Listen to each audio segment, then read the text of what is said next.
Good morning, beautiful people of the internet, and welcome to another Sunday special live. We have Adam Lawrence playing hide and seek. We will find him, or he will win the grand champion prize. He's quite competitive, so I imagine he will win the prize.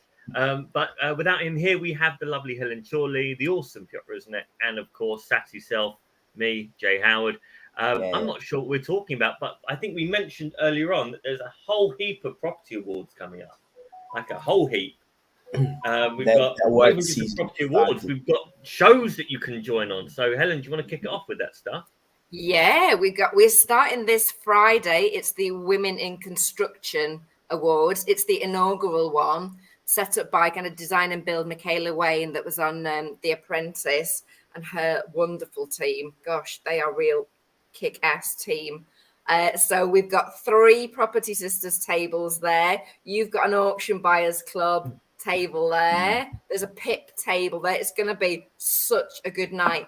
And I wrote a post. In fact, I was telling my friend, I've got a friend visiting at the moment, I was telling her about the judging awards going through. I judged the female business owner category, and even telling her and talking about it, I got emotional, like telling her about it. I wrote this post because I was just blown away by like the challenges and the things that these women have overcome to start and grow these businesses. So that is going to be an awesome night.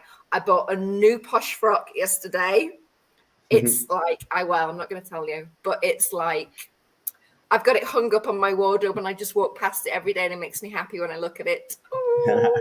So we'll see that on Friday. So yeah, I've got that. And then the end of September, we've got the HMO Awards, and I will be presenting the ceremony. Wow.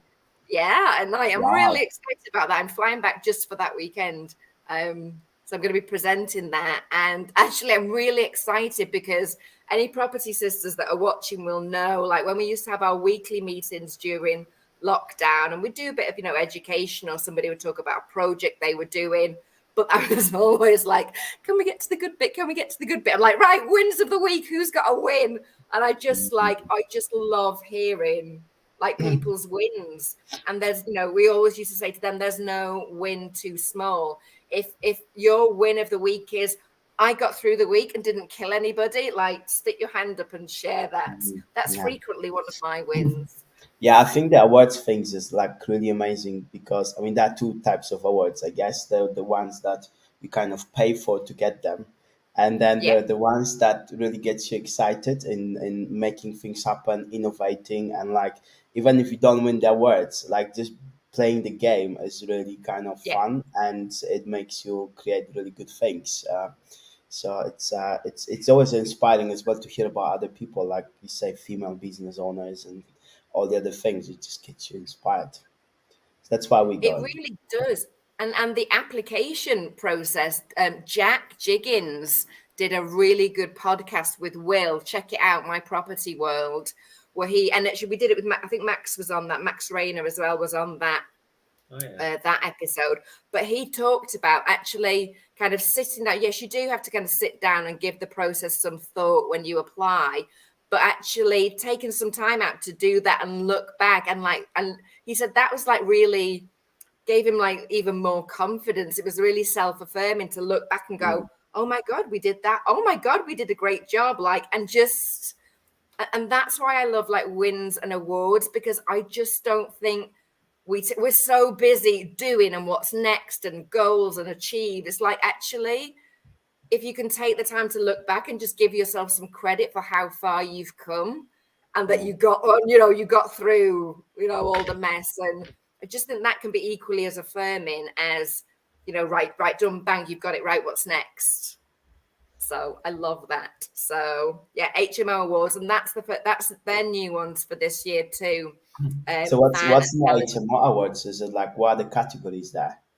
There's so many different ones. It's not just, like that. I mean, there is HMO Manager of the Year, HMO Landlord of the Year, those type of things. But there's a lot of different categories. So it's a really broad spectrum. So I'm judging. Adam's a judge. I can't remember what category he was, but he's actually done his judging already and announced his finalists. I'm working on that. My category is financial services provider, and it's for financial services providers that have specific products for HMOs. So it's not standard, you can get a buy-to-let mortgage, and it can be a broker, it could be insurance, it could be any type of financial services. So I really like that. That's a new one that I've not seen anywhere else before. Nice. And there was another really good one, which it's escaped me. But not just kind of standard, like, oh, well, here's the standard ones you should have. Like service providers. So one of the property sisters, Jane Scroggs, that does she has her Beam virtual assistance company. She's been nominated for that because it's a support service to HMOs. She's got, loads of happy clients. If you need a VA, go and check out Beam. Jane's lovely. But I love that category again, that it's recognizing not just people in HMOs doing it and provide, but just much broader people that you couldn't provide an HMO if you didn't have these kind of people around you, like the finance, like you're the VAs, so I really like that. We should have applied for an auction-related HMO service award. Yes. You can suggest that for next year. Now we do sell quite a few HMOs in auctions, and they do quite well. So now we should create a new category. Helen, think about this. Yeah, I'll put it forward on your behalf. And We've then also got the Property Investor Awards, haven't we, at some stage? We've got to judge him for that. That's in, 2 weeks? 3 weeks? Yeah, I knew that. Yeah. Yeah, in the next 2 weeks, I'm spending a day judging. Okay. Okay. A heads up there. I love that. No problem. We'll mark it as your holidays. Yes, yeah. Oh, I didn't know I got holidays. That's lovely. 2 days. Yeah. But that's a good one. Are you back in the country for that one, Helen? Or are you back in Malta? I think I'm back in Malta. I'm trying to juggle things to be there in person because I heard the lunch is really good at that one. The lunch and there may be a drinking situation post hoc, which is normally pretty tasty. There's lunch, then there's more judging, then there's a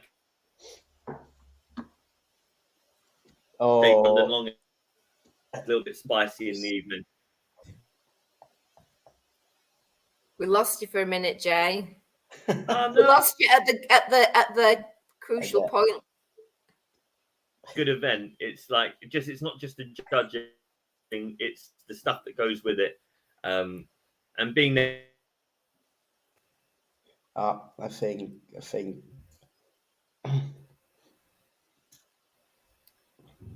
Yeah, Jay. Got the Minecraft version of you again. I think your wife might be downloading a movie or something. Anyway, Property Investor Awards. Yeah, we've got the judging for that. Yeah, in a couple of weeks' time. And it sounds like we lost him. Oh, he's back. Oops. Oh, you are participating in the hide and seek game, aren't you, with Adam? Yeah. I've got to try and win something. So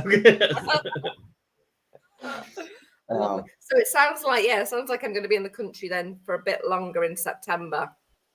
Can you make sure the weather's nice though, please? I think it's been pretty nice all this time. Like my sister came here from London, came to Lisbon for 2 weeks, and probably the weather in London was better for those 2 weeks than in Lisbon. Even though in Lisbon was nice, but it's always a little chilly, and London was full on. So wow. Yeah, if you could stretch that to mid-September for me, that would be wonderful. Nice. And then I think there's got to be awards. Like a new season of Elevator or something like that coming up, hasn't there, Helen? There's got to be some. Yeah, that's what I'm back for as well. So I fly back.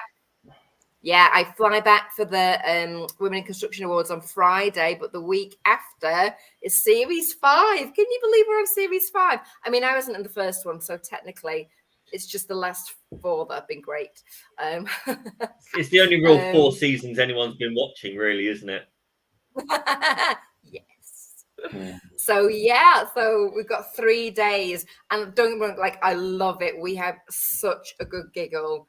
Like Property TV, the guys Michael Hammond and his gang that we film with are brilliant. We yeah, it's such a good 3 days, but oh my god, it's exhausting. It's absolutely exhausting because we have like 25 pitches to see in 3 days, and you have to have as much enthusiasm and attention and be listening for the number one that you see on the first day to the number 25 that you see at the end of day three, because everybody deserves their turn. Everybody's there to get funding. So it's pretty exhausting. My blood probably looks kind of dark brown color, just fueled with caffeine for those 3 days.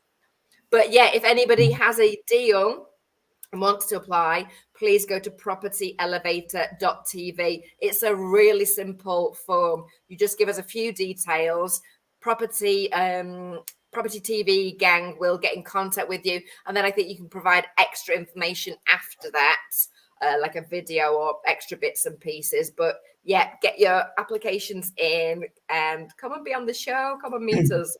It'd be really cool to see more people.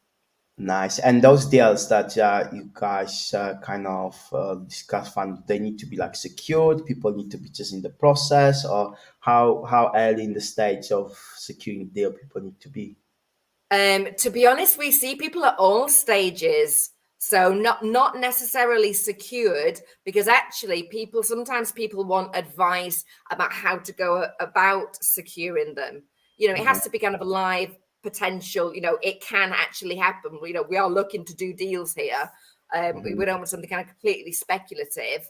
But if something is well thought out, you've got this, a strategy that you're intending to implement, and maybe you need a little bit more input, or maybe you need help thinking about how to structure it or how to do the finance, then that's totally fine. If it's secured, kind of even better, because then we know it's definitely going ahead and it won't fall through.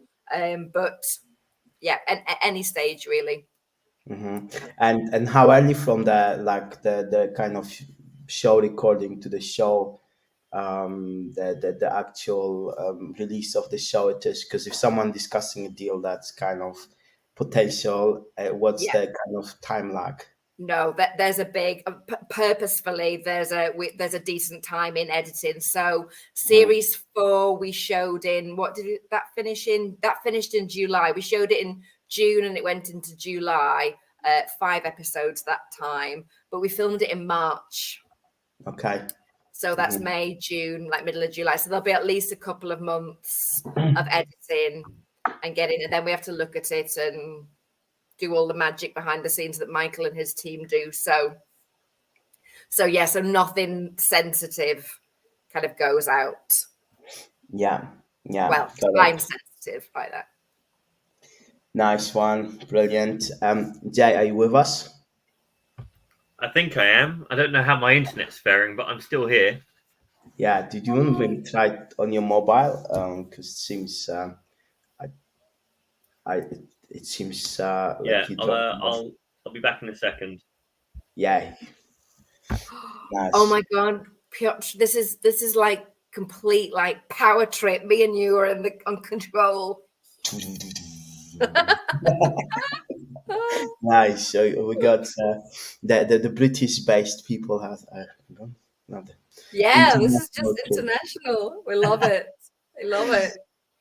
Nice. Now Joe will be back, and it's good to have him in like full flow. And Yeah. What yes, have you, what have you been up to lately? well, we've been kind of quite busy with the auction buyers clubs because people were doing a lot of deals Yeah. in the recent few weeks. We did a deal ourselves. We're talking about that industrial deal. There we Oh, go. cool. Jay, Yeah. Can you hear me? Oh yeah. yes, loud and Yes, clear. he's back. Wow, what a difference. It's brilliant. Yeah, I was just telling Helen what we're busy with, the auction buyers clubs and deals within that club, and also our Bristol deal. And you went to see that on Friday, right? Oh yeah, this was brilliant. So it happened to be on the same day as Partners in Property Bristol. So kind of I met up with Ed. We went there. We arranged for a structural surveyor to be there to meet us. Um, we arranged for the three tenants to meet us there. The first tenant, it's probably the larger single story unit that's probably on the estate, let alone in the three that we bought.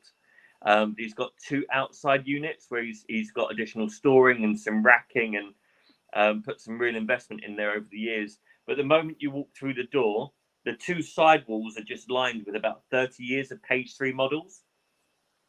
So just on both sides of the wall, he's just stuck page 3 models on both sides of the wall. So it's kind of like a collage, an homage to mammary glands, essentially. Oh, so God. he's clearly a classy lad. But he'd been there Oh, for, God. he'd been there for 23 years. Wow. And he's looked after the place really very well. And he's not sure what he wants to do. Does he want to stay? Does he want to buy his unit? How does he want to do things? He's getting on a bit and his back hurts and all that kind of stuff. The guy on the other end is the complete opposite. The guy's like just a complete, like, he's in the music industry, but he's a bit of a hippie. He rents the whole unit, but he sublets areas of that unit out to other people. And he goes, yeah, he does all of the work himself. And as you're walking around, you can go, yeah, I can see you do all the work yourself. Oh, God. But he's got his own secured parking kind of. It's like a metal fenced off parking area there, and parking on that estate isn't easy. It's quite rare. So that's quite a valuable unit. But that's a 2-story unit or floor plus mezzanine. And then the unit in the middle, guy who's there at the moment, just a really nice guy. You get on with him really well, good conversation. Towards the end of the conversation, so I think it's best that I let you know that I want to know. I want to know what he's going to let us know. Wow, that then is really Cliffhanger. I feel like we should have the EastEnders music. Tune in next week to find out what he thinks we should know. Oh, Can you hear me? You cut out at the EastEnders cliffhanger. He said, "I think you should know," and it was like, I'm like, don't leave me hanging. Uh-oh. Can you hear me now? Yeah, just Yes. about. Are you on Wi-Fi, Jay? Or are you on mobile? Yes, you're back. Wow. Oh wow. I turned the Wi-Fi off, and now I've just turned it back on because it just kept cutting out. Okay. Let's give it a So go. what did he You got up tell to you? the unit in the middle. Yeah. Yes. He needed to tell us that his offer on another unit just got accepted. So he's leaving the unit that he rents with us. Oh. So he's leaving, which sounds like a bad thing, but if you think about it, he's just in the last 18 months completely refurbished the unit. Mhm. So wow. it's probably the tidiest unit of the three, which means it's probably going to be the easiest to re-let of the three and the easiest to resell. Oh. Yeah, that unit is pretty decent. And also personally I think he will stay. He's just playing a game. Oh, it's negotiation I tactics, think isn't it? so. I think so. We'll see. Maybe that Jay will tell us the third thing. He's been reading Chris Voss. Never Split the Difference. Probably. Ooh. Anyway, but that's a good oh no, it's gone. I want to take a screenshot. Yes, so basically that's something we're busy with, and we're also exchanging on another deal, hopefully imminently, and that's something in kind of in Bromley area. So we've been quite busy. And there's another deal that we're negotiating, which is a massive commercial kind of property, which is restaurant, offices above, and then like a massive car park for like 25 cars. And in the middle of it, there's a house that's an HMO. It's like the weirdest site ever. Wow. So we're trying to negotiate. Jay's back. I'm trying the computer again. I've got to give it a go. And guess what? Guess what? Guess what? Adam's here. Yeah. Whoa. There he Oh, is. look, hide and seek's over. Who won? Okay, Adam is in, but probably can't hear us. Adam evaded us the longest. That means I can he now. wins. I can now. It's all good. It's all good. We Nice. found you. Wow, what a lot of drama on this I know. Sunday morning It's chat. very interactive, Jay literally. coming and going, Adam coming and then wow. Welcome back, Adam. Thank you very much. Yep, sorry. Unacceptable performance from myself this morning. No, Jake thought you were playing hide and seek. Keeps everyone guessing, doesn't it? And then he joined in with you. Now, do you want to recap what we just were talking about? We were just talking about the Bristol deal, which Adam knows quite well, because after we, me and Ed went down to the Bristol deal, we met up with Adam, Sue, Angie, and Ben from the Pit Bristol that was happening on the same day. So we got to share quite a few of the details there. But it's so the guy in the middle is leaving. The people right opposite the middle unit are a kind of like an MOT company with like tires and all that kind of stuff, and they're desperately looking for another unit. And if they take our middle unit either to rent or to buy, they kind of monopolize an extra, what would be maybe another 6 parking spaces that they don't have available at the moment. So it's going to be massively beneficial to their business. So we complete in 5 weeks or 4.5 weeks ish, something like that. So almost as soon as we complete, I'll be heading back up there again, and we'll start negotiating things with them. It's a really cool little little investment. It shouldn't take us too long to really unwrap the value and then either double the rents, because the pound per square foot value in the area is between £9 and £11, and it's currently let out on a £5 per square foot value. So massively underlet. And on a unit by unit basis, I think if we had to title split and sell the 3 off individually, I think that would generate a really, really healthy return. Enough for us to probably do Malta again. I don't know. I think Will Mallard has mentioned it once or twice. I think we might be able to drag Mr. Lawrence out on a business trip of great import, of course. So no, that's true. I was smiling because on the way back after we'd had dinner and stuff, Jay, I was talking with Sue and she was explaining about this deal that she's recently done with a joint venture partner. And she said, when we remortgage it, we should get all our money back out. So I said, well, Sue, I think you'll find that means you bought it BMV. So can you just concede that, please? And it went very quiet in the car for about what felt like 10 minutes, which is in reality about 10 seconds, as you know. And she said, well, did we buy it BMV because it was wrecked when it was bought? And I said, well, look, the way I've got a lot of my 25% has been maybe buying 10 or 15% below in the first place and then adding that 10 or 15 on a refurb, you know. But that deal there just proves to who says you can't buy 50p in the pound, you know, when rents are half what they should be. Well, I mean, this is it. You know this probably far better than most, but this is the power of arbitrage, isn't it? The entire system and theory of arbitrage is that if you can buy something at a below what the market perceptive value is and add value, the arbitrage is the value in between. It's the difference that you're able to make from one transactional point to another.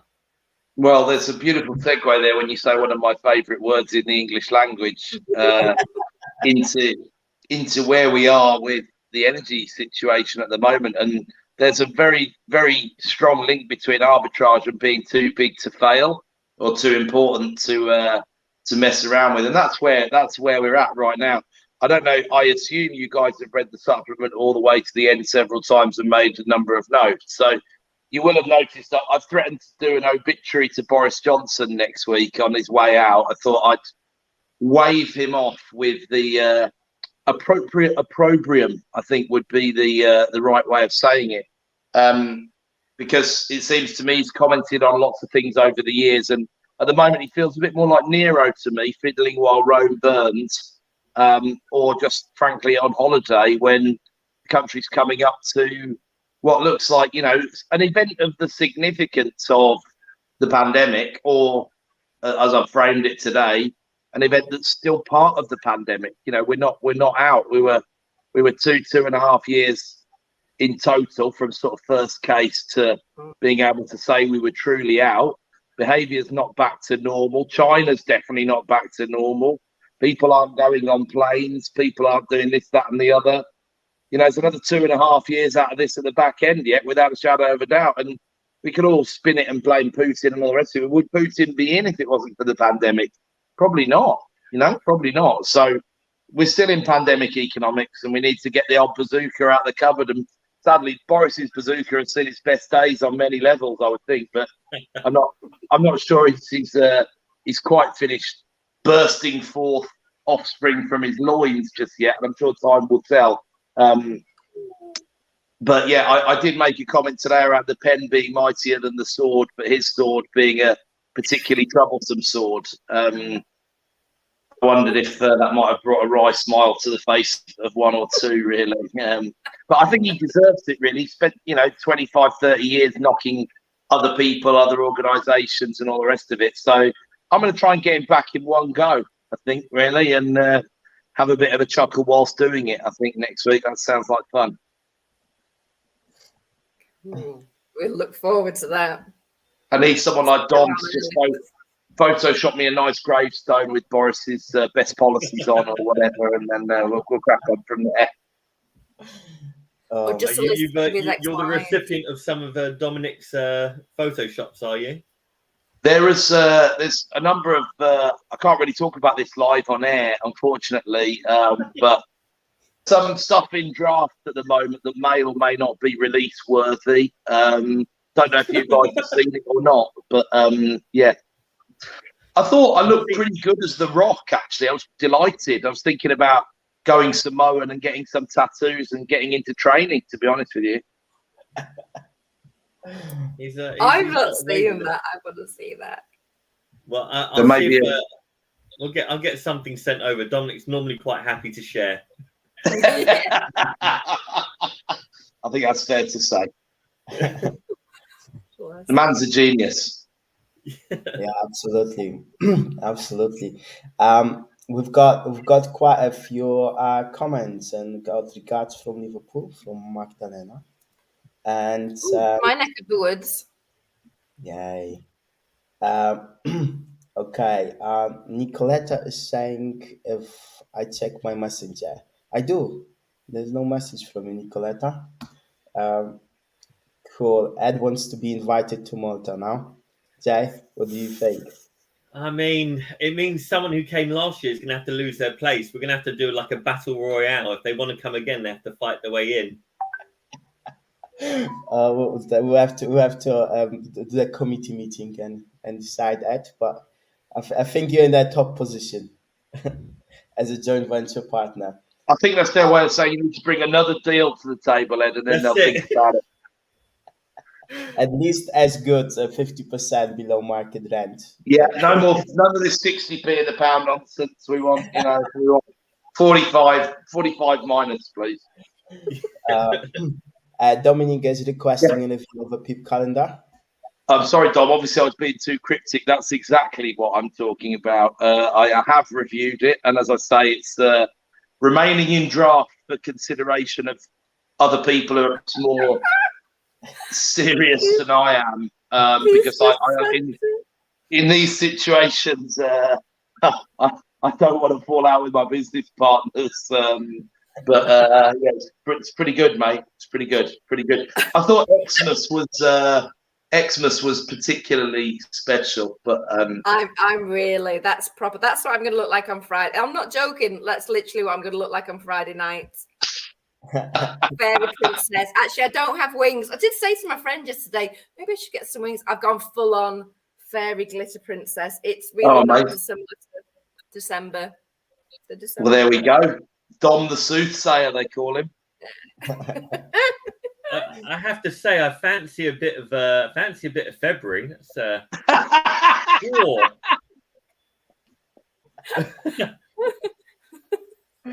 This could be an NFT to end all NFTs. That's all I'm saying. God, I hope July never gets published. Fucking hell. We're going to be this has got to be a less. We've got to get this signed off by the partners, guys. Let's just be clear about that. Let's just be very clear about that. Thank you. I thought you were going to say you fancied a bit of September. September's quite. Piotr, you look ravishing in September. Honestly, Piotr. Honestly, I almost fancy you there, babe. It's like Piotr with my hair. I need to see the calendar because I haven't. It's in the Malta WhatsApp. In the Malta chat. Oh yeah, okay. I can see it now. This is getting dangerously close to public domain, folks. I think we might need to. Can we talk about Jordan Peterson or something, Jay? Wow, amazing. I tell you what, I look like I've lost a little bit of weight in July. That doesn't look too bad. It's growing on me. I don't want it published, but it's growing on me. It's the old summer body age. I see. That's it. I think now is the time to reveal the link, the way you guys can pre-order the calendar. All proceeds to charity. Supporting us going to Malta. Yeah. No, it's property professionals prevention of psychotic episode retreat. That's Oh, I thought I was Christmas and December. I've just found Christmas. Oh wow.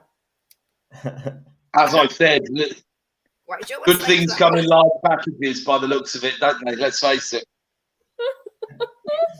Nice one. A comment from Wales saying, "Pay him respect. He is due." I think that was in relation to the Boris Johnson. Yeah. Definitely. Leave it with me, Mr. Mallard. Don't worry. Andrew Carter. Interesting times at present. All doom and gloom. Hard yes. End of life was no. I couldn't agree more. I pretty much said the same. I've written an article after Jay tipped me off that it was coming. For Property Investor News for September, and there's a bit of what to be doing now, prepping yourself for the recession. There's a bit of what to be doing during, and then there's a bit of sensibility around. Let's just revise a few things. Will we still be living in houses after whatever's about to happen happens? Or well, we will, won't we? Are we magically going to be building enough of these things or incentivizing landlords as the wonderful bastions of society that they are? No, we're not going to be doing that. Are people going to stop coming to the UK? Well, if you check the small boats numbers, I think you'll see just quite how motivated people are. Rwanda, Uganda, Nigeria, whatever other countries are in the shaker to theoretically process probably about 9 people or something like that over the next 3 years. That's not putting people off. So are we going to suddenly change the planning system and revise it? And it with this wonderful, slick, well-oiled machine? Doesn't look like Helen thinks any of those are too likely. So, we'll be back to business as usual in an even worse position for most people, which, brutal reality though it is, probably be a better position for us. So that's where we'll get back to, and we just need to keep calm, keep your head while all others around you are losing theirs. All of that. Stay, keep it real. Look at the big picture. Stay grateful. Stay liquid, I think, is another good idea. That's going to be a key one. So I'm going to be spending some time raising some more money over the next 6 months, without a shadow of a doubt. It's the time to do it. I really like how you position staying liquid with this piece of water moving and That's a subliminal messaging over there. See what I did there? NLP. See there?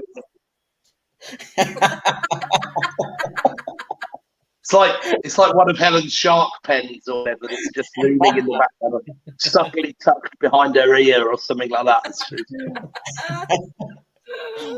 As you know, I'm a master practitioner, or maybe just a master practice. I don't know, but one or the other. One or the other. Nice. That's if Will is still watching, Will, can you put the link to that podcast episode that we did? We mentioned it earlier, the one that we did with Jack and Max, because we talked about like the application process for awards. Just a bit of delegation there. Yeah, we've got some stuff coming up in the next month, haven't we? We've got some stuff coming up. So Friday, we've been through it. Friday, party time. I mean, Women in Construction Awards. Yay! With my fairy princess frock. Oh my god. See, like, people look at my like Insta account. I get this a lot with dating people.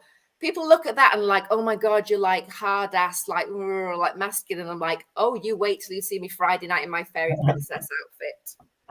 We can do goddess energy. I get that all the time as well. It's a pain, really, replying to the I might be using the wrong dating sites, Adam. Sharksinproperty.com, not the one, no. It's slim pickings, to be honest with you, on the female front, but the male side is very well populated. So nice. Yeah. Yesterday I was watching, like, I had a sort of heavy party on Friday. So yesterday I was like just watching on the sofa of YouTube and stuff, and somehow I got into, like, on the autoplay, I got onto Ray Dalio video, the 40-minute one about how empires change, and I watched like a few other ones that he produced, but this one was like so interesting, like when he was talking about how, like, the Dutch Empire and then the British Empire and then the US kind of start taking over, and when they start taking over, when they start kind of declining, and what happens when the empire is like really at the peak. It was so interesting, and so I love how the way he presents, because he's very got a beautiful clarity of explanation.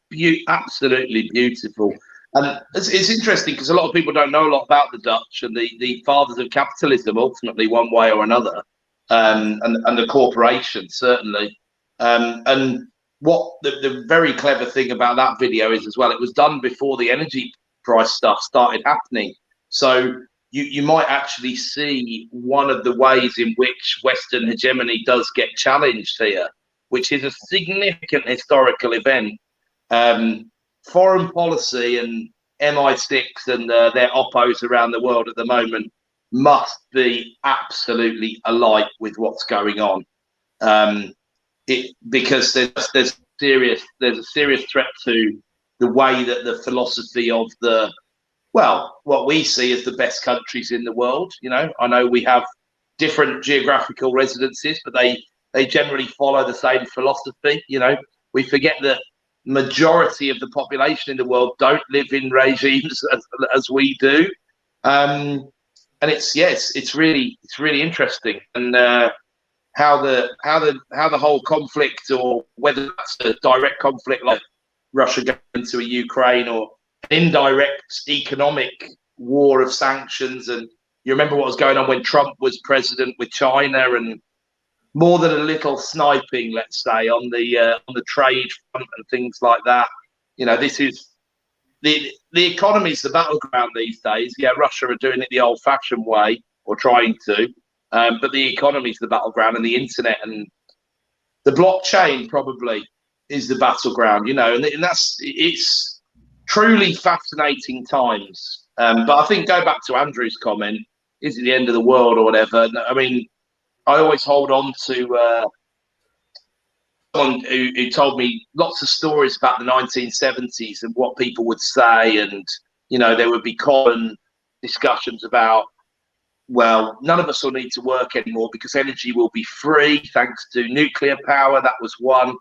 This was in the same decade as the 3-day week, remember, and blackouts and serious industrial action, And, no one will have a job anyway because all the computers will have all the jobs. And they've got all the jobs. So, the employment market hasn't been this strong for decades and decades and decades. And obviously we've got more tech and more robots and more computers than we've ever had, So you just need to put these conversations into context. Nod your head sometimes and just leave it at that, I think. Mm-hmm. So what do you think of China becoming this new kind of emerging power and taking over from the US? You think that's possible? You think that's like a 10, 15, 100-year kind of timeline of this happening possibly, or will this ever happen? I don't know how they get over the capital controls piece. That's what I struggle with. When you obviously a lot of that Dalio video is about global reserve currencies and strategic advantage that having the global reserve currency gives you. Now, It would be difficult for the yuan to be the global reserve currency when they don't want it to leave China, generally speaking. So, 2.7% of the world's transactions are done in yuan, which is quite a lot less than the percentage of the world that are in China right now, and quite a lot less than, there's more Chinese transactions carried out in dollars than there are in yuan. And I don't know how they square that circle. This is a regime that is going to, by the looks of it, still employ zero COVID policy into the middle of next year. So they seem to want to move at the rate of nothing.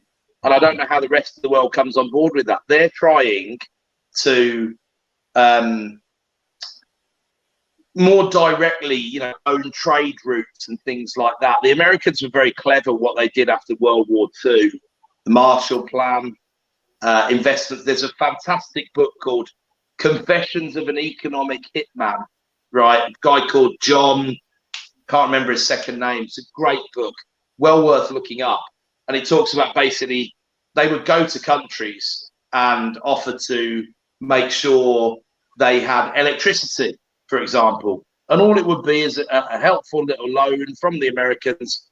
And what they got in return was just damn near control of revenue streams for the next 50 and 100 years and things like that. I mean, they're very, very clever in the way that they did it. And I just think the Chinese way is a little more, it's a little less subtle, it's a little less nuanced. And I don't know that there's the expansive thinking to see how would India feel about that conversation. For example, there's a lot of tension in Asia. There's a lot of big swinging, what's very, very close to each other. And lots of history that makes it a lot more turbulent than Europe. Obviously the US has a fantastic geographical position in terms of a very benign neighbour towards its north, and a pretty lively but ultimately subservient neighbour to its south, who would never even consider being any kind of militaristic threat or not doing anything other than playing ball. So can China replicate that? I don't see how, really, to be honest with you. So I'm not saying no, but the yuan, I don't believe, will ever be the world's currency. Now, what about if there was no yuan wouldn't have to be the currency, it would be some newly created blockchain type digital currency that's adopted by a lot of nations. Yeah, I've seen a lot of chat. I've seen a lot of chat about that, and a gold-backed, central bank digital currency. Brazil, India, Russia, China at the head of it, sort of thing. But I don't know how you square that with the capital controls philosophy of the CCP either. And if because it just seems to me it would be a very easy way for money to flow out of China. Whereas the proposition has been, we'll do it the sort of capitalist model, and you can have all this money, but it stays in China. So when Yeah. that floodgate gets lifted, can you imagine what sort of exodus there would be of capital? I mean, you're talking tens of trillions, in my opinion, because there are some very, very wealthy people and very wealthy families in China. There's no two ways about it. Who would love to get their assets somewhere else? Absolutely love to. So how does that? Maybe there's an answer to that, Piotr, and I don't understand that well enough, but I don't know what the answer is. Yeah. I think I don't know, just like just again referring to Ray Dalio, like when he talks about like US and China, so he talks about the two different philosophies, like completely opposite philosophies, where in US is the individual who's at the center of in the Western ones, the individual who's at the center of everything, and in China it's the bigger we that's at the center, and then the individuals kind of rights are completely different. They're not as well respected as in the Western world. So like I guess like when that narrative changes towards the we rather than the I, then I think the solutions to all those technical things kind of start coming, because people start relating to things differently maybe as well all over the world, and then suddenly new solutions might be possible. I don't know, but it's just like an interesting conversation to have, because it's a I philosophical one. think I agree with you, and I think one of the fascinating things about, and the evidence is there from that video, is America is in its descendancy, right? Who's taking over? Well, there's plenty of hats in the ring, actually, and yeah, China look the obvious one right now, but the EU wouldn't mind having their hat in the ring on that. I'm pretty sure, So doesn't look likely at the moment with their debt structure and all their problems that haven't been sorted over the past 10 or 15 years. But extremely powerful group of nations, a lot more population than the US. Does the euro become the world's reserve currency? They've got some work to do if they were going to get there, but it's not out of the question. It's not out of the question. I mean, look at the Japanese situation is interesting. They would need some. Why did Japan not kick on when they were in the second place? Partially because of, I believe, some of their ideology and attitude. And if China doesn't change its, I don't know, do people? I just can't get my head around the idea that being less free is a good idea. And I don't think that's just because I was raised in the West. I think we're going to get into like full philosophical discussion here, I think, aren't we? We can mention some appropriate philosophers and then perhaps a bit of a segue into Peterson potentially. But I think, if you look at the moral philosophers, if you look at, reasons for being, what we question, what we don't question sometimes, but it's an interesting discussion. The human being wants to be, at least feel like they're making their own decisions. And we can go into free will and determinism. We can go, this is like the history of philosophy, Helen. This is like a bad dream. This is. I feel like I'm in. I feel like I'm in the PPE shoot all over again. Yeah. The JCR is calling. I was probably playing pinball at the time rather than having this discussion on Twitter. But yeah, I don't really believe that. I believe that you can be cultured into stuff, and I believe that you can be almost bullied and misinformed. But a culture that doesn't allow people to go on the internet without significant regulation, that dam breaks somewhere, somehow, because Anonymous or Elon Musk or whoever breaks it. And that won't be controllable within the next 15 years. And then what happens then? It's such an interesting country, because obviously from a religious point of view, largely speaking, it's relatively secular, but the philosophy is almost the religion. And in many ways, because there's no religion, or not much religion to speak of, or not strong religious overtones, and they don't have like the Judeo-Christian culture, which is completely the other way around now. We don't need the religion because we've got the values that come from the religion.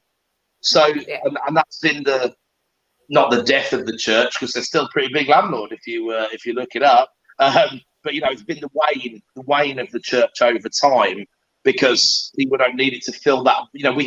We often, nearly all human beings have that void, which is purpose or guidance or whatever it is, and some people fill that with. Some people fill it with personal development stuff. Some people fill it with basic rules from the Bible, the Quran, Torah, and a whole number of other religious texts. Some people fill it by supporting a football team. I liken these things to a similar. There are people who are nearly religious zealots about football teams that they have no real influence over, they don't mean anything to the team, but the team means everything to them. It's a very strange relationship when you think about it. But I don't know. I don't see how. It's probably my Western bias, just not seeing how that circle gets squared. But then, of course, China have changed. When they changed their attitude towards the economy and guarded capitalism or whatever you want to call it, that was a massive change. Massive change, wasn't it? And it's done incredibly good things for them. Capitalism has all these flaws that you blame the utility companies for, blame the shareholders for not sorting out the sewage problems or whatever. But in reality, I'm not sure we'd be doing better if we were under public ownership, especially when we've been through a time of austerity. And if you go back to British Rail as a pretty classic example of how, or British Airways, or you could list an absolute raft. People have rose-tinted specs and they only remember what's happening at the moment, right? So the market works well, that just the regulators need teeth. And when the incumbent party don't give a damn about regulation and they don't really like regulation at all, unsurprisingly, the regulators have got no teeth. Ofgem and Ofwat need one of the largest kicks up the you-know-where that you've ever seen, right? I would be absolutely mullering them. They would be in Downing Street and they would be leaving cap in hand, finding a new job, right?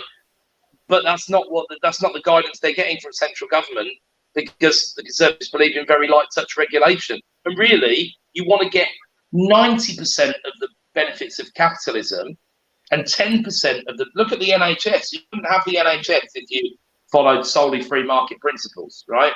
And it's got its problems, but under many metrics and measurements, it's a fantastic healthcare service that stands up against pretty much anything in the world. Not if you earn $1 million plus a year, because sure, go to the States, because you'll be able to afford better, because that's how the free market works, and the cream will rise to the top. But I'm talking from a countrywide perspective. If you believe you judge the country's performance by how it treats its poor, which I think is a pretty fair metric, then America's not a great country. It's not a great country, and Britain is a great country. As long as it, while we stay as a fourth at the moment until Scotland leaves, and then we see what happens. But it's still it'll still be a great country, with or without them. So hopefully with them, but let's see. Let's see. Yeah. Talking about the NHS, Adam, what are your feelings or research, have you done any, on the people saying that the NHS is being broken up and sold off privately? Have you heard anything like that? I hear a lot. It sounds a little bit conspiracy theory kind of stuff. You're poking the bear. You're poking the bear here, Jay. This is one of my absolute favourite soapbox mega rant discussions. I'm just going to strap the blood pressure monitor on so I don't get too. You've got 6 minutes and 8 seconds. I think, I'm a big fan of looking around the world and particularly Europe for how people do things. And I was one of the ones at the very forefront of the pandemic saying, well, maybe take a little tip from the Southeast Asians, right? They've managed 6 or 7 of these over the last 20 years. It's fair to think that they might have some good ways. But no, let's not do that. Let's just have a lockdown. Okay, right, yeah, jolly good. And then let's do it at the wrong time, and then let's keep it locked down for too long, and let's do this and do that. And just, blunder our way through it utterly tragically, And I think the same goes for healthcare, because healthcare, you can look around at what other countries are doing. As I say, we're not doing a terrible job. Look at someone like Sweden, if you want to consider liberal solutions, because they're one of the most liberal countries in the world. What do? Largely speaking, publicly funded healthcare, largely speaking, provided by the private sector, right? So nothing's being sold off. You're better if the private sector provides a service because they will do it more efficiently for less money, right? And they'll make a profit. And that's what annoys people. If you go to if you and I, Jay, decide we're going to build a house, yeah, and then we get a plot and it's the semi, and the local authority's got to build the semi on the other side, right? We might deliver it for 150 grand. How much do you think the local authority would deliver it for? 86. See, some people would say that, and I think that's a mistake. I think they deliver it for about 300 grand. Yeah. Because as soon as everybody knows the local authority are doing it, and you can go and look at what happens in LA when they try and build houses. 700, they can't deliver a house for less than $750,000. I'm sorry, but that's bollocks. All it is the gravy train, and the gravy train starts, and everybody jumps on. Yeah, I spoke to someone who's in management in one of the NHS trusts. I'm not going to say anything more than that. Probably out her a little bit, but basically they had to go through an intermediary to bulk buy light bulbs. Yeah. Because if they went direct, the price would be, instead of the price being 98 pence per, like the long filament light bulbs, to being £3.60 or something like that. So they had to almost set up like a shell company there to buy in these materials in order for them to do stuff. And then the other thing they have is they only have within the trust X number of people who can do like the delivery of refurbishments and changing light bulbs, like on the whole maintenance side. So if they don't have that facility or that those people, they then have to bring in people from the outside. And at that point, you can't hide the fact that you're the NHS, and all of a sudden you're paying, instead of £12 an hour, you're paying £26 an hour. Right? Exactly. So a lot of people are like, oh, the NHS costs us so much. Well, stop robbing them then. Yeah.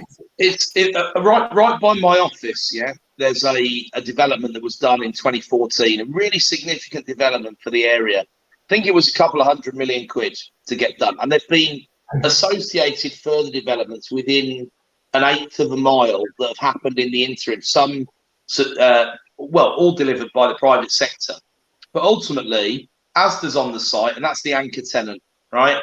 And Asda had negotiated to get this done for 15 years. They had a bargaining chip piece of land. It's a fascinating case study. And our office is what we used to be the development site office. So they were finished with it in 2016, and we bought it. Obviously, BMV. Sorry to say. But if you look, Asda have actually got a 150-year lease on that land. And who's the freeholder? Solihull Metropolitan Borough Council. And what was the lease premium? Oh, I can't even remember, but it's a big number, right? So has that all been sold off to Asda, or is the daddy still the council and are they still going to own the land all the time? I'm getting the device overheating message, so I reckon I'm going to be on my merry way, folks. I'm afraid. I think we lasted a lot longer than yesterday. We're only a couple of minutes away from the hour mark. So, and what a bombshell to drop it on. Mic drop. That's it. Nice one. Thanks for bye, everyone. Jumping on. Yeah. Cool. All right. We're finishing how we started. Triumvirate. No, it's a great chat from awards to philosophy to The breaking up of the NHS and suppliers of materials to government organisations. A real mixed bag there. Yeah, absolutely. That's good. Well, let's wrap up. We need to start writing the article for Property Investor News. Apparently, deadline is today, so I've got work to do. Have you written yours, Helen? Not this month, no. No, this month is a month off. No, got a month off. Okay, nice one. Good. Well, we need to get going with this. It'll be a case study and a bit of a what Jay market update type bit. Yeah, I've been told my percentages, and I'm not easily understood, so I'm just going to go for more of a temperature gauge of the market rather than a number gauge of the market. So we'll see how that works out. So there's some really interesting points to make. There may still be some percentages in there, but not as percentage heavy as it's been in the past. Nice one. Very good. Really good. Well, thanks everyone for tuning in and Thank making you. posting comments on Facebook, YouTube, and LinkedIn. And for those of you who are coming to Women's in Awards, no, Women in Construction Awards, uh, on Friday, I hope to see you there. And See you there. yeah, and you will also see glamorous Helen in her princess outfit. So excited. Nice. All right, guys. Have a great Sunday. Have a great Cool. Sunday, everyone. Bye.